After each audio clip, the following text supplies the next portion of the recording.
My name is Phil Webb. I graduated from Grace in 2009. Currently live in Fort Worth, Texas with my wife and son.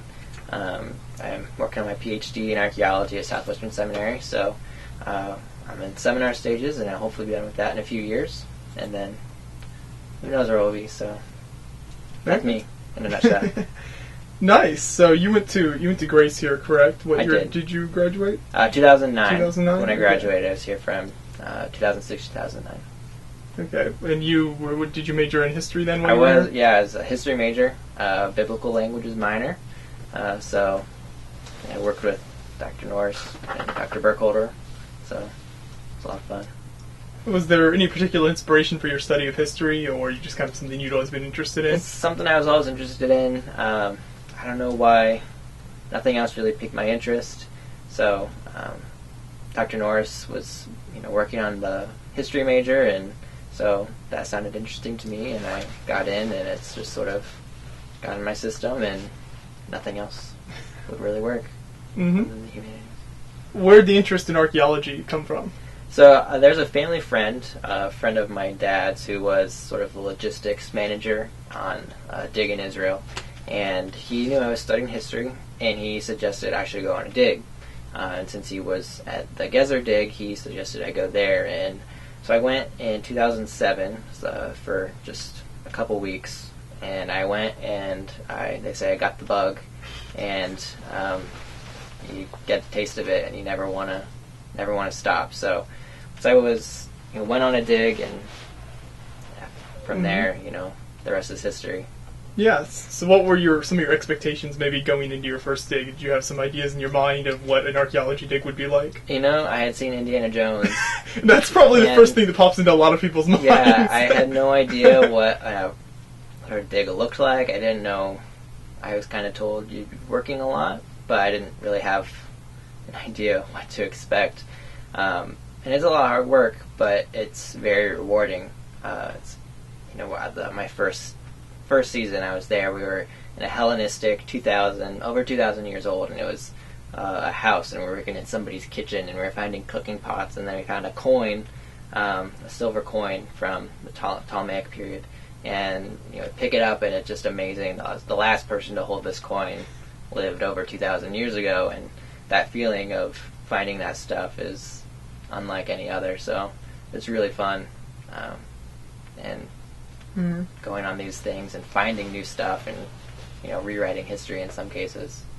I'm sure it can be really rewarding when you find some stuff like that. Definitely, yeah.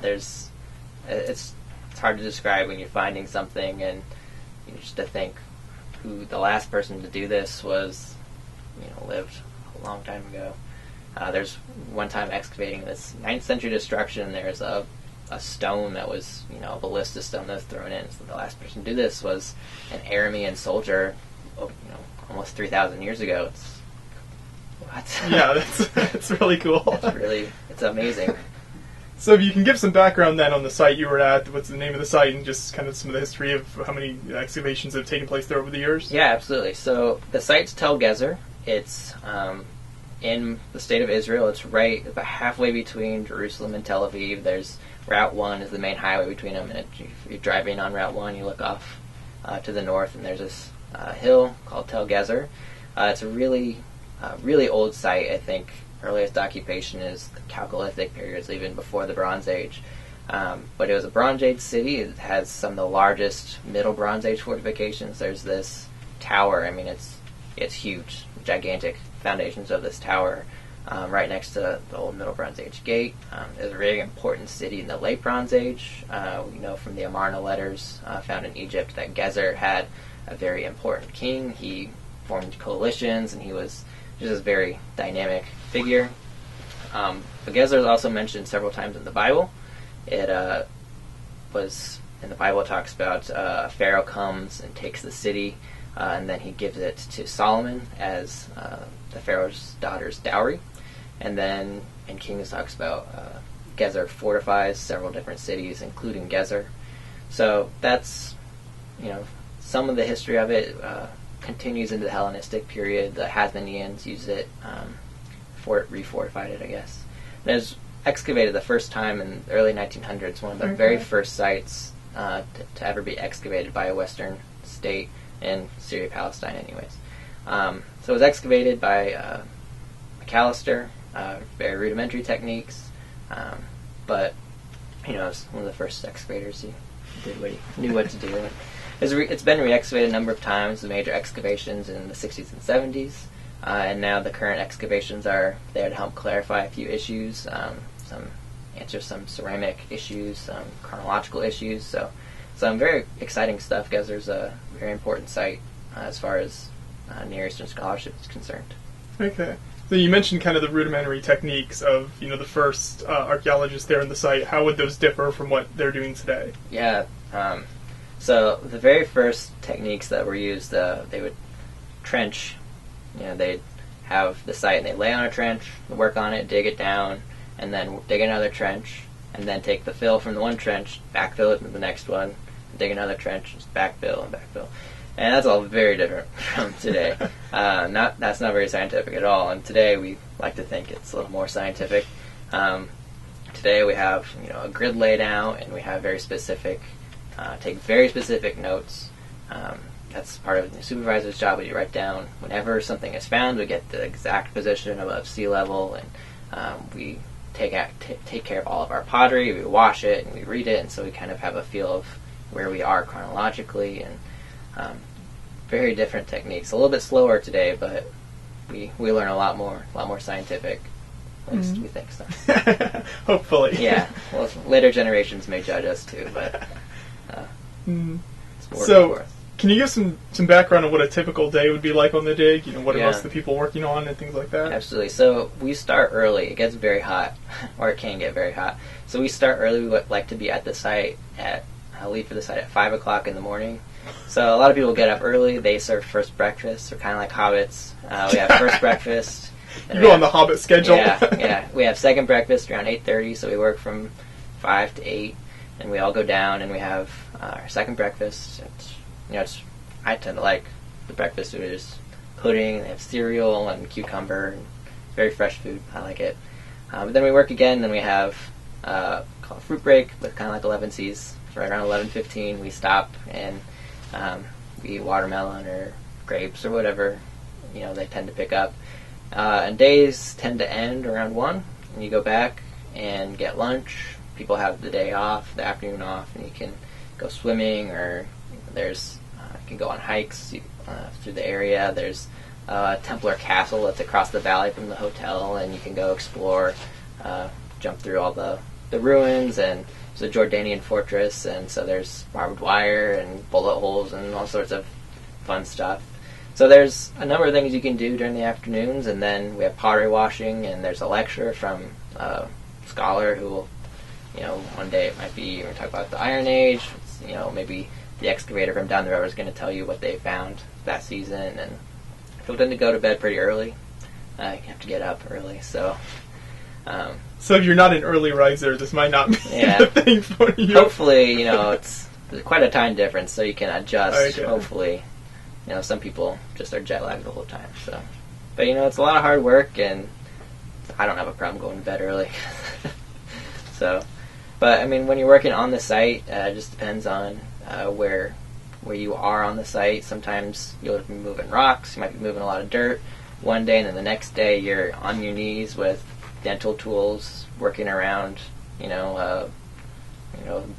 donkey skeleton or a dog skeleton or a juglet or a big storage jar. You just never know what you're going to find. I think that's the fun part of archaeology. Is one day it's something, and the next day it's totally different. So you never know what you're going to find. Mm-hmm.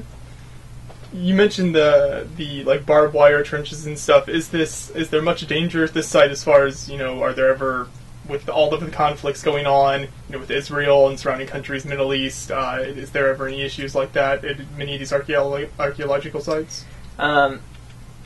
Yes and no. We worked through the last Israel-Gaza war. I think the best way to say it is I felt safe the whole time. I never really felt that I was in danger. That may have been naive, but I generally feel very safe. You have to have common sense, know where to go and where not to go. But as with traveling anywhere, you just have to have your head on your shoulders and know what's going on. But I've never really felt like I was personally in a lot of danger. Sometimes conflicts get a little too close for comfort, but you just have to be conscious of where you are. Yeah, so nothing too dangerous then. Yeah, I mean, I don't know if I got too close to danger or not. Hopefully I'll never know. Yeah, hopefully. Yeah. So then, as you went there the first time, and did you say 2007? 2007, and yes. then you've been back twice, correct? 2 times after that, yes. I was 2011 and 2014. I might be getting my dates wrong.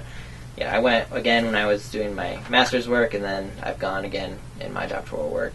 Hopefully I'll be back, if not together, to another dig. So I'll be in the field. I'm just not sure where. How did those experiences differ from your first time, now that you'd had some experience? Yeah, the first time, it's a steep learning curve. You just get thrown into the deep end, and thankfully, the people at the Gezer Dig are really nice. They're very helpful, and they teach you everything you need to know. They provide you tools, and by the end of a couple weeks, you're kind of get a feel for what's going on. And then when you return, I came back and I had my own trowel and I knew what to bring, and it was a little easier that time. And then I came back as staff, and it's a different role. I was doing more paperwork, and I get to learn a different side of the dig instead of just the excavating and the digging, which is a lot of fun. I was able to learn, how to document things, how to be scientific, and how to report on what we find. So it's very different each time I go, and part of it is they get further down in between digs, and the one dig at one season it's Hellenistic, and then the next time I was there it was Iron Age, and it's just you're dealing with different materials. And so I enjoyed being able to have a varied experience. So it's a unique experience each time. You can go back, even to the same site, you can go back and have a different experience each time. Yeah, which is really, I think that's really fun is, if you don't like dealing with Hellenistic stuff, we'll just come back next year and you'll be underneath it and have something entirely different. Yeah, that's really neat.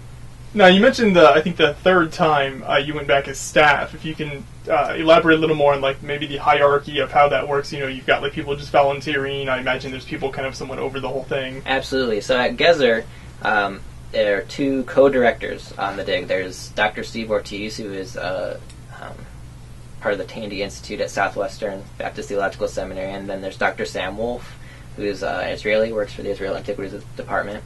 And so they are the co-directors. They're in charge. They're the big boss.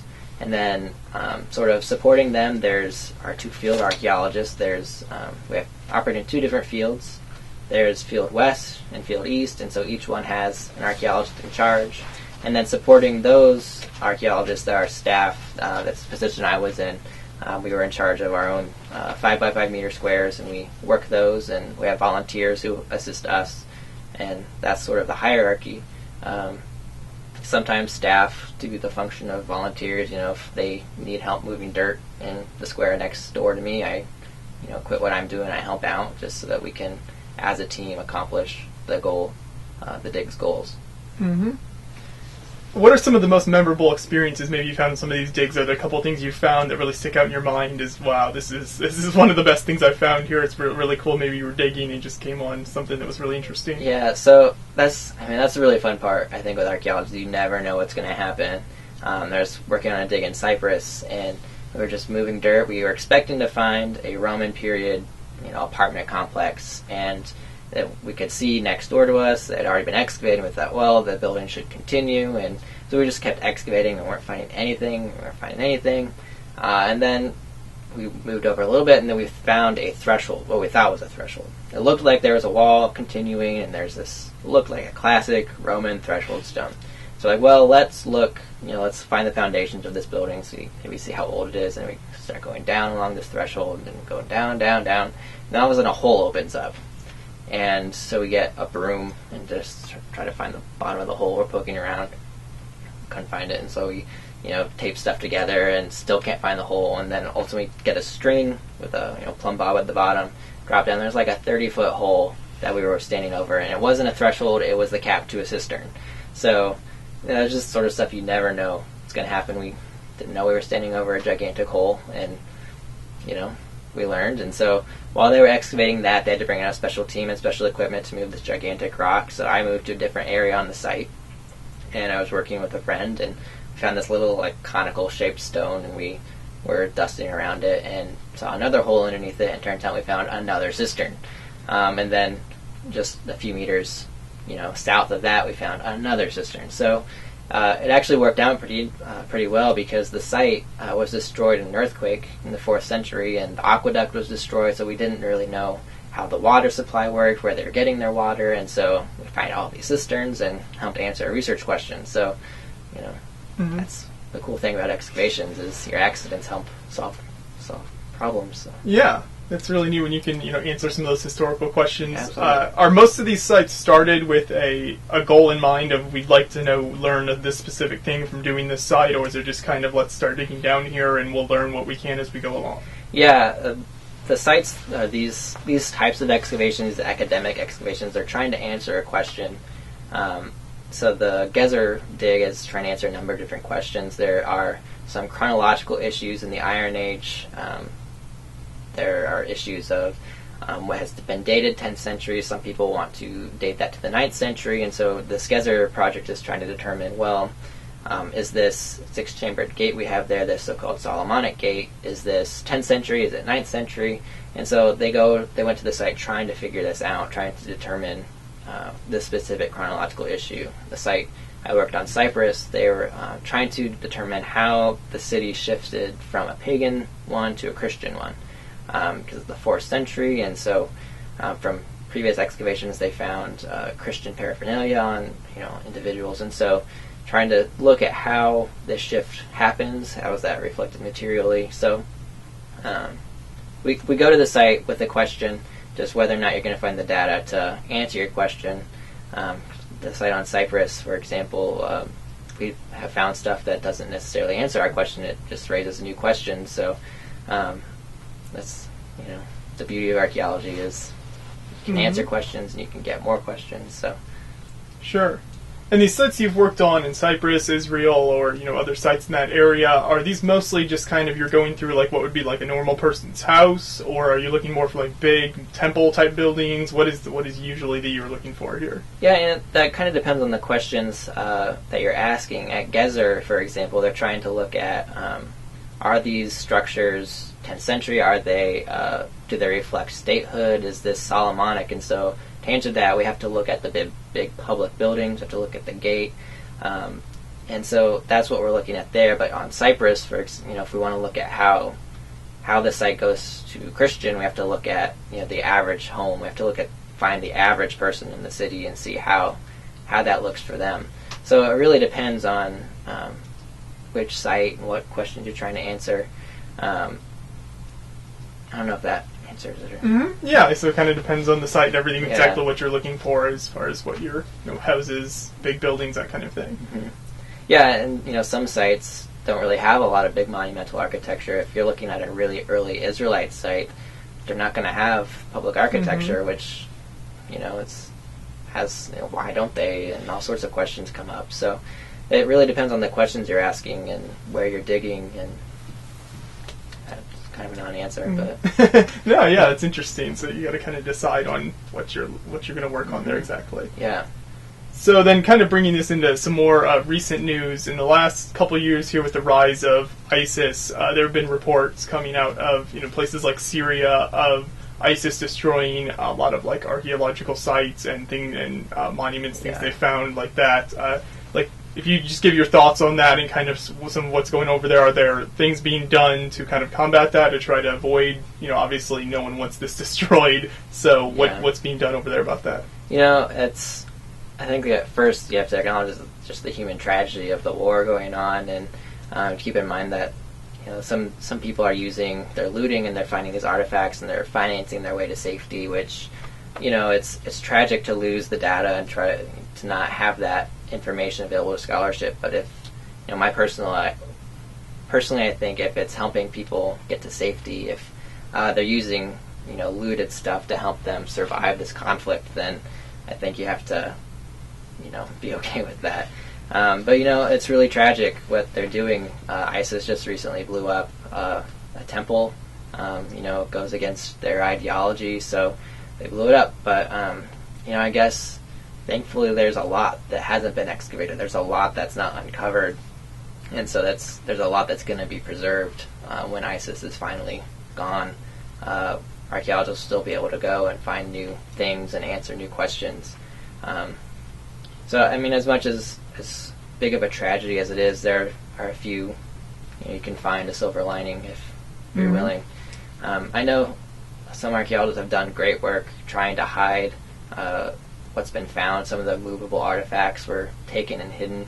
ISIS just recently executed an archaeologist because he wouldn't reveal the location of these artifacts. So that's some real commitment. It's very, again, just tragic what's going on. It's just awful. There's no. I think that is an interesting point you raised, though, about the people, looting. It's not just like a black and white thing, like they're just destroying this. There's this idea that this is kind of if they can find artifacts, sell it, then they can save them, maybe their whole family or whatever. So it's... If you can, there's a site close to the Turkish border, and you can look on Google, the Google satellite image.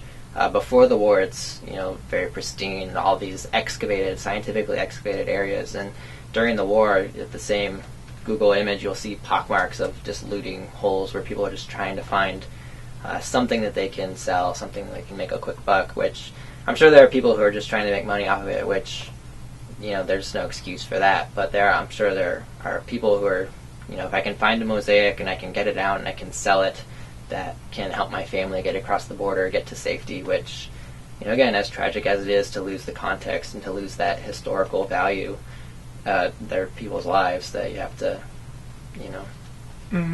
it's the history's not worth something to keep in mind there. Yeah. Again, like you said, it's not black and white. It's as much as I'd like it to be black and white. It's, the Middle East is not black and white. Nothing about it is black and white.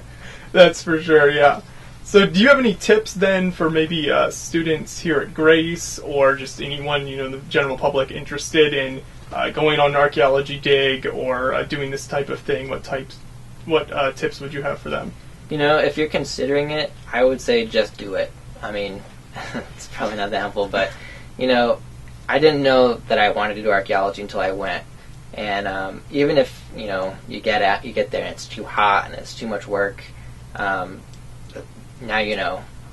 But archaeology, I don't think anybody's going to regret spending a month in the Holy Land. It forever changed how I view the biblical world.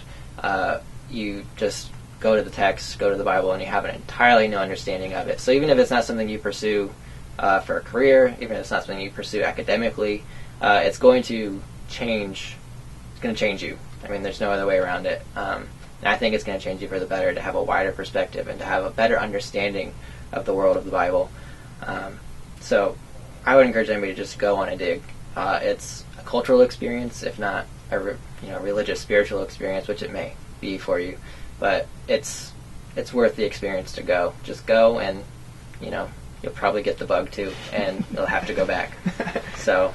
Yeah, and something you touched on earlier, obviously you've got the main point of going is the archaeological dig, but you can also, on things like the weekends, they'll take trips to other sites like, Jerusalem, or what are some of the other places you can go to there? Oh, yeah, absolutely. So they do a great job of letting you see sites. So, if you go to Gezer, Gezer's interesting, but for 5 weeks you get really tired of it.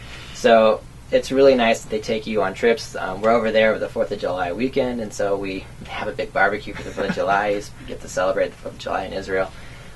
Which is kind of weird, but it's fun. And so you get time off. They give you 3-day weekends twice on the dig, so you get to go, and they'll take you down to the Dead Sea.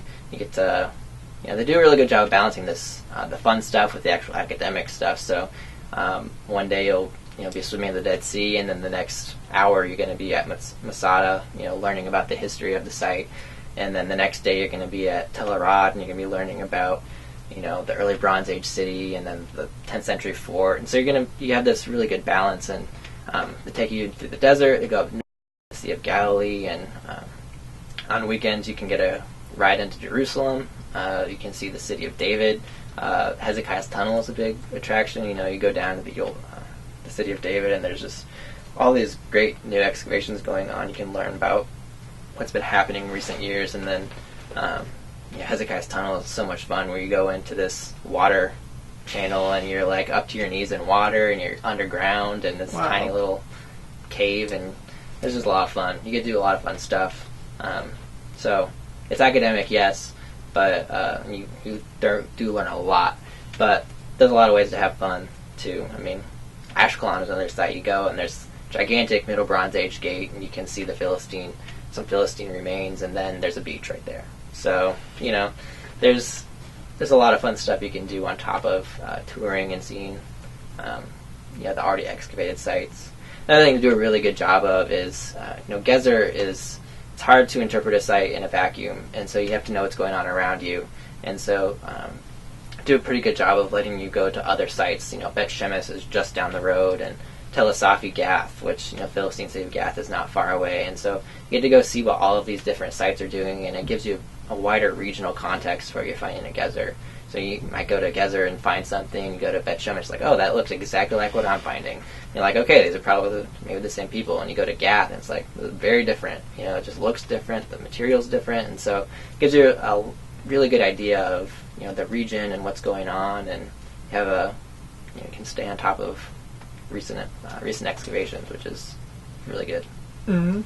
And are there a lot of sites? Obviously, I'm assuming there are quite a few being worked on. Actively the archaeologists at them, but are there a lot where there's just not the manpower or the money or the resources there to be working on? Are there a lot that just are kind of sitting there where they know there's stuff there, but they don't have the resources to do anything with it? Yeah, I mean, they've done surveys, and there's a lot of sites. I mean, there's a lot of sites in Israel that haven't been touched, or have even a site that's excavated, they may only excavate 5% of it. So somebody can go back and answer different questions, looking at a different spot on the site. So there's even sites that are very close to Gezer, Hanlon, Tel Gezer, which is really close to Gezer. I don't think it's been excavated, and can answer a lot of really interesting questions by going to these sites. And it's just a matter of finding the funding to go and getting a permit, and just need somebody who can organize it and go get started. So maybe Grace can. Yeah, hopefully something like that in the future. Yeah. So for people who might be interested in learning more, are there online resources about maybe the sites you've worked at and just kind of archaeology in general if people want to learn more about it? Yeah, absolutely. So Tel Gezer has a project website. I believe it's telgezerproject.org. It's not .com. It's .org, I believe. So that will give you specific information about the Tel Gezer project. You can email the dig director, Steve Ortiz, or you can email me. I can help you find whoever you need to contact. So absolutely, there's a lot of information. Azor is the American School of Oriental Research. Gezer is affiliated with Azor, so you can find information about Gezer there. You can find information about scholarships to go on a dig through Azor. So there's a lot of resources available. Again, if you contact me, I'd love to point you in any direction I can. Okay, and where's the best place for people to get a hold of you? My personal email, which I answer most of the time, is just my name, Philip A. Webb @gmail.com. Philip with one L. Okay. Very nice. Yeah, well, that's really great, and I appreciate you taking the time to sit down with me here and tell me a little bit about the digs you've been on and everything. Some really interesting information there. So hopefully if you ever make it back there again, then you'll have some more exciting adventures there. Yeah, I'd love to be there with great students, so it'd be a lot of fun. Yeah, very much. Thank you. Yeah, thank you.